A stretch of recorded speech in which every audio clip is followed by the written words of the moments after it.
positive reinforcement, not just for the kiddos, but for the parents too, because you have to have buy-in from the parents.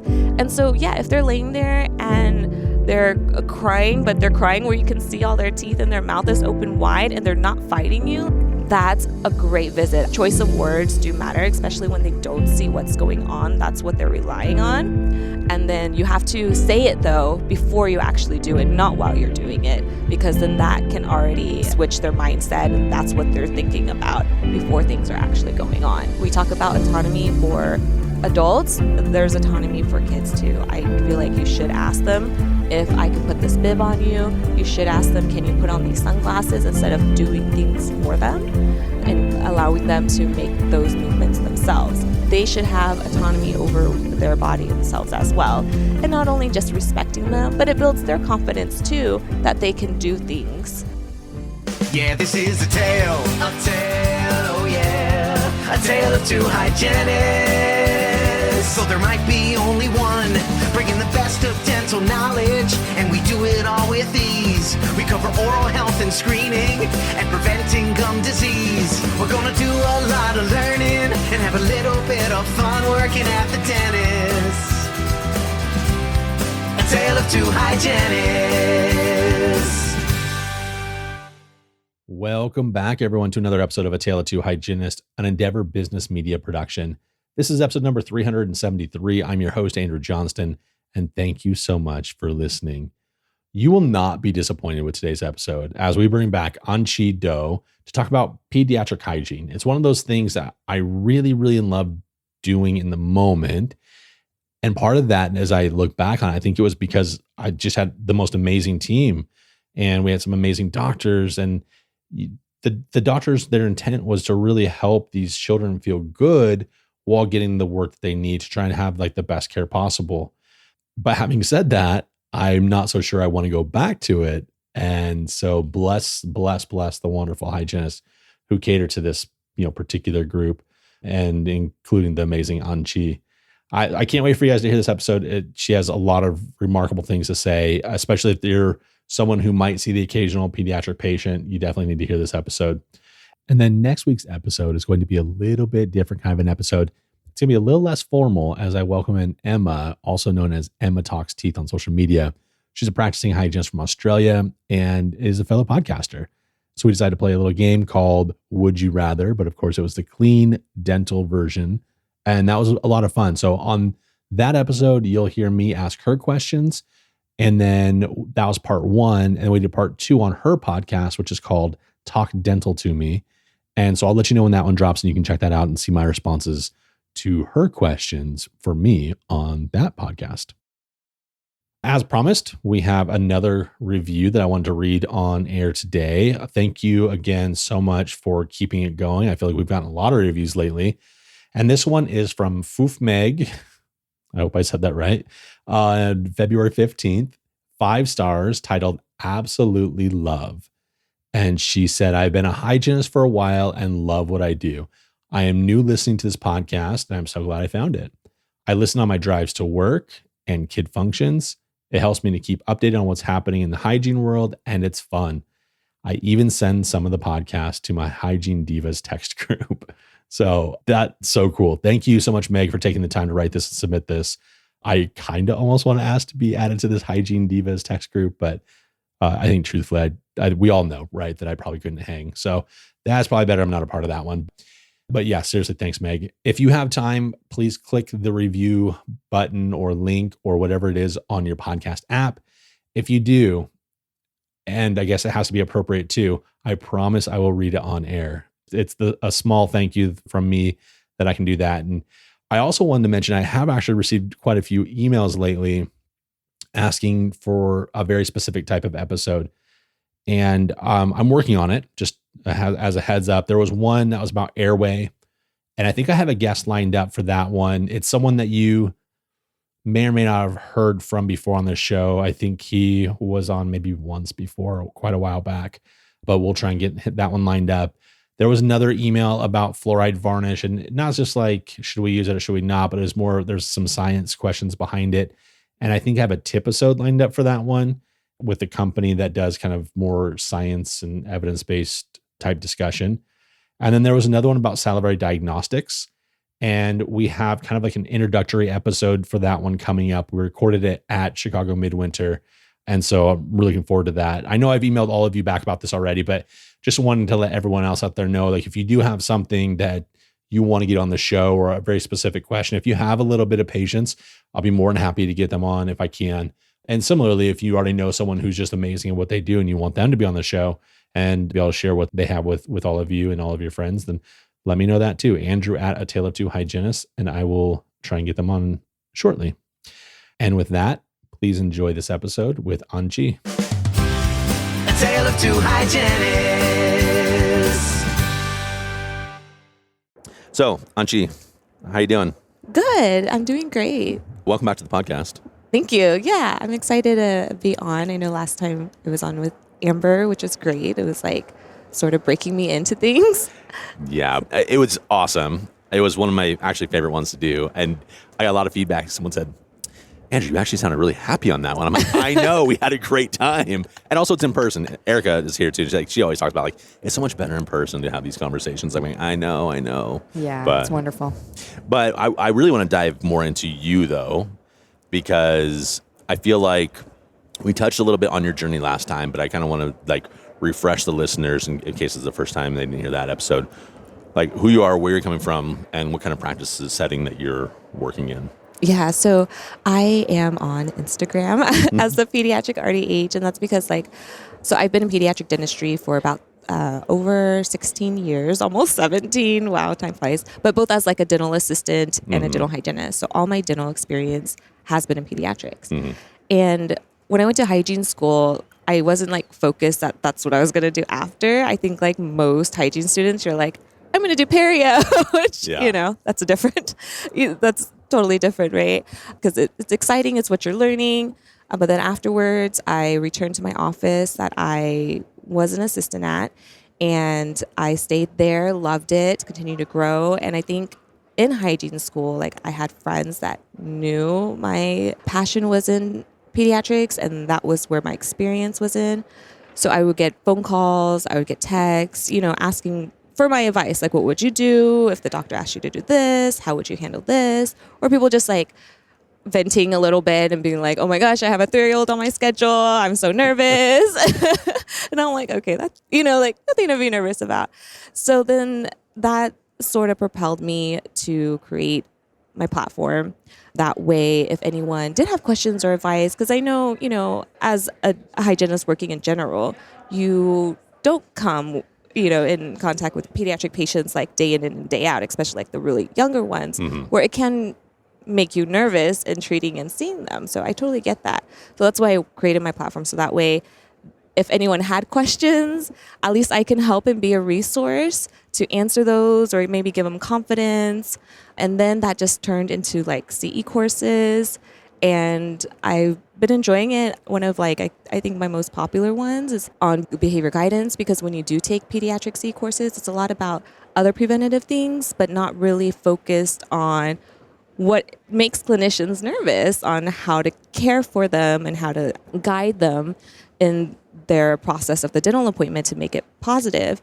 Typically, you see it's just like one slide, here's some tips, but Yeah. to give like step by step, and maybe I like to do video examples. I think it just builds on the confidence of hygienists, of clinicians to be able to see the patients. I would love to go into some more of that step-by-step stuff, but I also want to hear some of the questions that people are asking, like whether it's a great question or whether it's like some of the stupidest questions. People are like, all right, I have a kid in my chair. Like, what are they asking you? Well, in the past, it's sort of like, what do I do if they cry, and it's just, like, am I doing something wrong? What's the answer for that? So for me, depending on their age, crying could just be their sign of communication, right? Sure. So it's not that. And then usually 9 times out of 10, they pop up, they're fine. And it's like, as long as you're not hurting them and they're not uncomfortable, they're just trying to tell you they want to get up, And so it's just like, then you just continue what you're doing. It's sort of like at home. So I like to say now I get to practice what I preach. Yep. So I have a 4.5 and a 1.5 at home. And they don't, when they were younger, my 1.5, they don't like me laying them back and brushing their teeth. I mean, maybe like 10 seconds, they're cool for it. But it doesn't mean they don't like brushing their teeth. They'll pop up, they'll take the toothbrush and go at it for fun, But they pop up and they're fine. They just maybe don't want to lay back because it is a vulnerable position for all ages, right? And so I feel like the crying is not pain. Just it's going to be fine. And some of that is just reassuring parents too. Absolutely. Before they lay down, like your child's going to cry. They may cry, but we'll do it real quick and they'll pop up and be good to go. And so you have to gauge parents too. Some parents are like, is this normal for them to cry? And I'm like, it's not abnormal. And actually, it's helpful if they're opening really big. They're actually really behaving well right now. Exactly. And that's what I talk about too, like positive reinforcement, not just for the kiddos, but for the parents too, because you have to have buy-in from the parents. Yeah. And so, if they're laying there and they're crying, but they're crying where you can see all their teeth and their mouth is open wide and they're not fighting you, like, that's a great visit. I was able to do everything I could do. I was able to see everything I could see. Thank you, and then let the parents know that too. So that's like sort of my dialogue when someone asks, what do I do if they cry? Yeah. And Anchi, do you find yourself doing as much parent management as you find yourself doing patient management? It can, yeah. Every parent is different and you have to respect their parenting style too. Even do if, you? Well, in a way. Oh, okay. Well, I had one mom, and I remember my anxiety as a first-time parent too. She's like, is this okay? They're crying. Is it crying too much? And then for one, there was some staining, and I could polish it off, but I could tell the mom was anxious, and she's like, do you really need to do that? So I talked to her about it. I'm like, I see stain, I popped them back up. I was like, I see staining. I could go, in with the polisher to remove that. I'm like, or, it's nothing like detrimental. Like if you want to come back in a month and we could try it again, sort of also building on the visits. It's just like, yeah, let's just wait and do that. And then some, they're like, no, let's get it done. I got their arms. Let's get it done. Not like in a crow way, but like, let's do it. Yeah. And sometimes I see the child has reached their limit and maybe I wasn't able to scale everything off. And then I would have to be the one to tell the parent, like, I want to keep this a positive visit. Let's come back in a month. We'll see how hygiene is, and I'll scale the rest off. So it is parent management as well, which I think is builds on your skills as a clinician. You're not just dealing, you're not just having to deal with the patient, but you're having to make sure the parents are comfortable with what's going on too. I feel like, I don't know. I didn't work in pediatrics very long. I was only there for, about a year or whatever. But I feel like if I could get the parents out of the room, then those kids behaved so freaking well for me. Yeah, yes. So the practice I was at, one of the it was a policy, but for good reason, right? To have that parent-child separation, and we encourage that and try to promote it because kids do act differently, whether they're with their parents. I mean, I know with my kids would be more clinging on me when I know like they'll be just fine, And then especially you want to know what their actual level is of cooperation when the parent is not around, because they would be more cooperative, and then their focus is on you. How many times have you talked to the patient and they look like, even just ask a simple question, what'd you do today? And then they turn and look at their parents to answer. So it takes away that focus and that relationship building between the patient and you as a clinician, if the parent is in there. Now I will say, like I was looking into it and I was doing research. The parents now, this generation, they want to be involved and they want to be part of the dental experience, and they want to be part of the treatment planning and deciding what's best for their child. So it can be, it might not be like they want to be in the room, but they want to be there. And the reason for that is because when they were children, it was the generation of parents that go be independent, go do what you want to do. And so they had that experience as a child. But and also they the wanted to do the flip clinicians at side. that time were not the clinicians now. Like I feel like the way that we handle like behavior management or whatever, it's not like when we were kids. Like they would just like, shut up, we're putting a shot in your face and you're gonna take it. Now like we're a lot more accommodating, and our communication's a lot better. And so I feel like I'm cool with like the parents, wanting to be involved in things like that. But obviously you can tell I'm really scarred by these parents, but I'm just like, you don't need to be that helicopter parent now, but you should have been when I was a kid. Where was that? We're completely backwards on our generations right now. Yeah, it flips every generation about what's going on. Isn't that funny?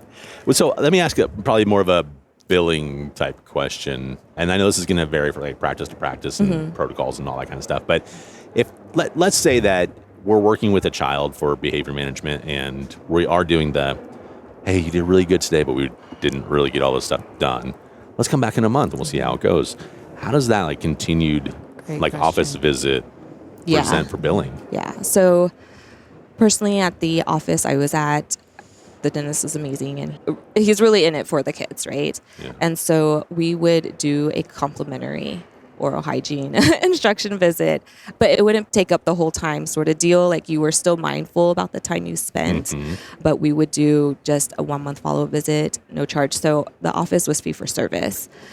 And we weren't contracted with any like dental insurance companies. So he's not a fan of, which I'm sure there's some out there of dental insurances. But so we would offer it as complimentary, to relationship build with the parents, but also it's really for the child too, to continuously have these positive visits, even in increments, and know that it's a safe place.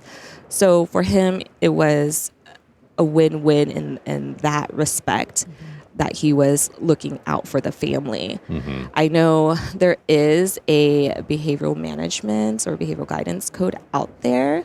I don't know what the reimbursement is on that or anything. Yeah, I don't know if that's for that though. I mean, it's been long time, but I'm pretty sure it was like when you need to have like extra assistants coming in and help. Like I think I think there's like that clause in it, but I think I remember seeing that it's like a time, basically because you're spending more time with them, that they'll reimburse you for it. Oh, that's cool. Okay. Yeah. But when your doctor's allowing you to spend that time now, it's going to save time at future appointments because they're going to be more compliant. Exactly. Or sometimes it's built in with maybe a follow-up with x-rays or something like that, and that's what you charge out for. But at the practice I was at, it was never like, and that's why I enjoyed it and stayed there for so long, because I knew the values were there and they aligned with mine, and that I liked being able to freely offer those visits, and he trusted me to offer those visits, and it just gave parents confidence, like, okay, like they really care about my child. And we do it pretty often, so I'm glad my doctor was in support of that, to be able to have complimentary visits. I know that's not like often for others. It's not at all. Yeah.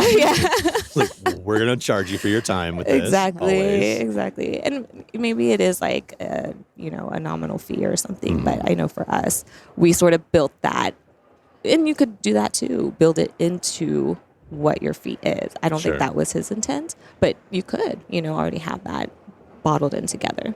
You feel like the parents do they ever get like, I got to come back in a month and then another month? Did they put up that kind of a bit of a fight? I think a little bit. I mean, yes. But like, I think it's not like, oh, we got to come back, but it's more thinking about the schedule, especially when your kid is like in middle school, high school, they have more activities. And at least where I live, like traffic is not good, but when they can see the benefits of it. So there's some, maybe they don't see the benefit of it, but then some they're like, yes, they need to be told. And so that's why I sort of because sometimes it's more than one follow-up visit, sometimes I have to do two. But if each time there's improvement, the parents see the worth and the value of it, and they'll keep bringing them back. And that's a little bit of the reason why we offer it for free, is because we know it is going to take time out of the parent's day to do it. Sure. But then it's like, okay, if it's a complimentary visit, let's do it. Let's come back. But I do see that struggle sometimes, especially once they get older and have more activities they got to work around, or multiple children they have to work around. As you know. Yeah. Okay, so you mentioned radiographs. I would imagine that you get asked a lot of questions about taking pictures on kiddos. Yeah. So I would say more of my skill in learning that was from being an assistant, right? Yeah. Which I was able to bring into when I did one of my pediatric rotations in hygiene school. I remember there was a dental student. He's like, I just can't do this. And it was like a 8-year-old. And I'm like, here, I got it. He's like, okay, how'd you do that? And it was like a compliant patient, right? So I was like, it's fine. So My thing is always start like with, and I talk about this on my Instagram too, start with occlusals, like do something easy before you have to do the hard stuff, aka like bite wings, you know. Start with that, because then they're like, oh, okay, this wasn't as scary as I thought it was, and it didn't feel as weird as I thought it would be. The second thing I do is when I do take bite wings, I have them practice first so they know what it feels like to have their teeth together. Because when you say, you know, close your mouth, they're probably like closing their lips. Exactly, not their teeth. So I tell them like to say cheese, and then like I do it and have them mock me.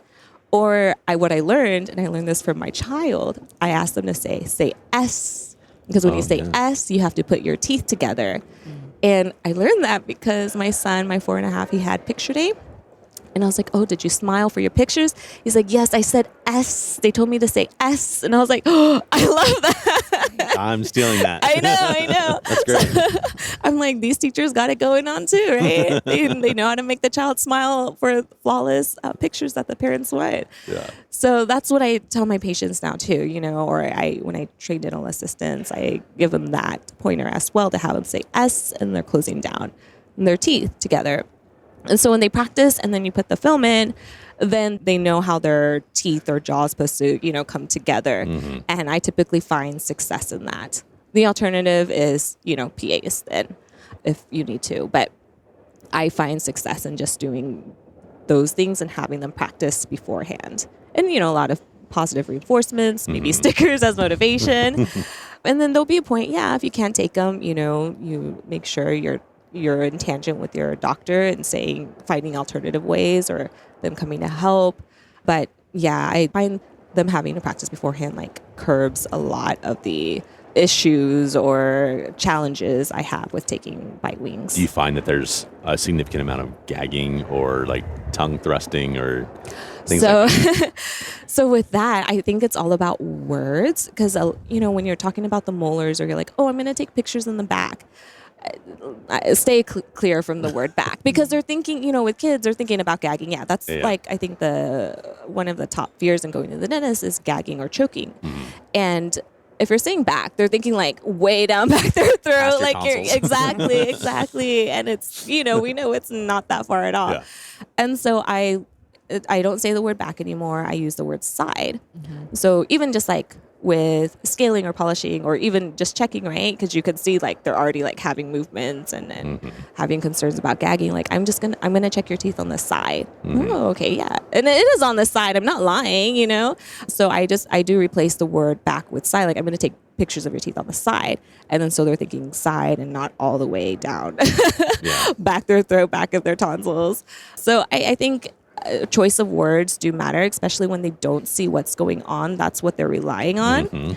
And then you have to say it though before you actually do it, not while you're doing it, because then that can already switch their mindset, and that's what they're thinking about before things are actually going on. So I think with kids especially, probably with adults too, but words do matter. Do you find that less is more? Yes. And it depends on their age, you know, and then there are some where they want to talk and they want to know everything, and that's fabulous. But I do think, less is more, and then you want them just to focus on those certain words. If I'm like, oh, we're going to do it on this side, and then I'm going to place it next to your tongue, you know, then they're not focusing on what I want them to focus on, and which is just that it's going to be on the side and not going to be invasive. So I would say less is more. I was seeing a patient, and it was one of their first times, and I was using words like, oh, I have the silly straw, I have my water fountain, I have my, you know, spin toothbrush, it sounds like a choo-choo tray. And then the parent, she's like, these are words you learned in dental school? I was like, I get her sarcasm. But I was like, yes, all these professional words. Like, no. Very technical. Yeah, very, very technical. But it is like, I would be that parent and be like, okay, can you talk to my kid like a normal human being, please? They don't need all this fluff. My poor kids. I like the fluff. That's cute. What are the things that you're like really the most passionate about right now, pediatrics? Like, what are like I don't know if there's any, like, I don't want to say new trends, but like, is there something that's new and interesting? Yeah, so the new thing, not new thing, but I guess what's caught my eye and I want to dive into both as a parent and a clinician is about obstructive sleep apnea. Oh, Yeah, and pediatric obstructive sleep apnea is different from adult, right? And then, because I went to, maybe it was like 6 months ago, one of my friends, he works with a doctor where that's like her specialty, or that's where her concentration is with airway management, airway concerns. And she does not a CE, but she'll do classes for parents. And he invited me because, that's his realm too. And so I went, and it was like very eye-opening for me as a parent and also as a clinician to be concerned about my patients. And it's not just like airway scores, but it's just assessing everything else, whether they're snoring, waking up a lot at night. I mean, I don't know about this and still looking into it, but they're saying, children with hyperactivity, and it's not like they really have ADHD. Or I'm not, saying that that's not true and something of substance, but it can be linked to poor sleep quality. And as a parent, when you have a newborn and you're woken up every like 1 to 2 hours, like sleep, being sleep deficient and getting proper rest is detrimental to your health, physical and mental. So imagine like sleeping and waking up multiple times through the night. And of course, it's going to affect your lifestyle, how you attentive in class, how you go about your day. Of course, it's going to affect all that. So then if we can manage that from like the younger years, then I think you'll totally change their life. Like right now, I think my husband has sleep apnea, and I'm like, go get a sleep test, because he's like, I'm always tired. I'm like, you snore, you do this, you do that. You need to go get a sleep test. Yeah. And so I watch out for that, and I think it's good for the kids. One of like the things I found out, if it's like they're also bedwetting past the like inappropriate age, that's also a sign of pediatric obstructive sleep apnea. We had that, one of our dental assistants, and she was so frustrated because she's like, I'm just so sick of my kid and this, and like kind of ranting and raving because she had no idea what was a potential. It was the hyperactivity, and it was the bedwetting. And this was a 7-year-old, right? So a 7-year-old should not be bedwetting, as we all know. And so as we're talking about it, and we just had someone on the show, this is several years ago, and I'm like, hey, why don't you just look into this thing? And sure enough, obstructive sleep apnea. And it was just like, oh, your child's not getting any rest at night. So they got that taken care of, and it was awesome. Yeah.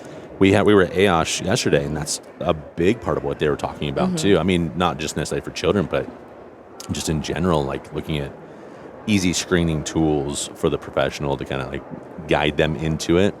So if you were to continue on this path of like learning, is this something that you want to dive into, or is this something that you want to just be able to refer your patients to get it looked at? Both. So I always like want to learn more and want to know and be able to provide parents with as much information as I can. I feel that's sort of my responsibility as a clinician. I know like diagnosing and all that, that's completely separate, but I like to guide them with confidence in the right direction. And that's a thing too. I want to learn more so I'm confident in what I'm saying to the parents. And I always wanted to go a few years back, in the realm of myofunctional therapy as well, and it correlates. I definitely like want to learn more, but also be able to provide them with the avenues on seeking help if that's what, is needed. Yeah. And for our listeners who want to start paying attention to their pediatric patients for this, what kind of things in the medical history and clinically should they look for? Yeah, so definitely like doing any of the scores and looking at their tonsils. And then also there's general questions you can ask. Do they wake up at night? Are they bedwetting if they're past a certain age? Does their teacher say they fall asleep at school? Is there hyperactivity? Do they seem like they get headaches when they wake up in the morning because they're not getting that oxygen flow? So those are questions actually AAPD recommends being part of your assessment process and asking the parents. Fantastic. Anything else, anything that you're just dying to get the message out to the listeners on any particular topic for pediatrics? So another big thing that I advocate for and talk about is also human trafficking. That's another one of my speaking topics. And so and not just, being aware of child abuse and anything that's going on, but in line with that is practicing autonomy for your pediatric patients. I think a lot because we think they're kids, or maybe it's going to take them longer to move up on the chair versus us moving them up, that we do things for them. We talk about autonomy for adults. There's autonomy for kids too. I feel like you should ask them, if I can put this bib on you. You should ask them, can you put on these sunglasses, instead of doing things for them and allowing them to make those movements themselves. And then if there's trouble or difficulty with them getting on the chair or whatnot, then you can ask them, do you need help? Can I help you? But I think it's important not to just assume they're kids and do things for them, and that it's okay. They should have autonomy over their body and themselves as well. And not only just respecting them, but it builds their confidence too, that they can do things. Absolutely. So that's when I talk about the child part of human trafficking. It correlates with it, but it's also something you could practice separately as well, I think that's a great point, because you don't really think about it. You're in mommy daddy mode. Like, Right. you're just like, oh no, you're a kid. You're not my kid, but you're a kid. Let me just help you do the thing like I would at home. Yeah. Or if you're auntie, uncle, whatever. But that's actually, I never even thought about that. It's a good point. Yeah. Okay, Anji, if anyone wanted to reach out to you, ask you some ridiculous pediatric questions, And I would love it. where could they find you? You can find me on Instagram, and I have a TikTok, but I'm not super active on it. So Instagram is going to be the best place to find me. I am the Pediatric RDH, or you can email me at anchido, ANCHIHDO @gmail.com. And we'll have that in the show notes. Thank you for being here. Thank you. Thank you so much for having me. Yeah, this is a tale, oh yeah, a tale of two hygienists. So there might be only one, bringing the best of dental knowledge, and we do it all with ease. We cover oral health and screening, and preventing gum disease. We're gonna do a lot of learning, and have a little bit of fun working at the dentist. A tale of two hygienists.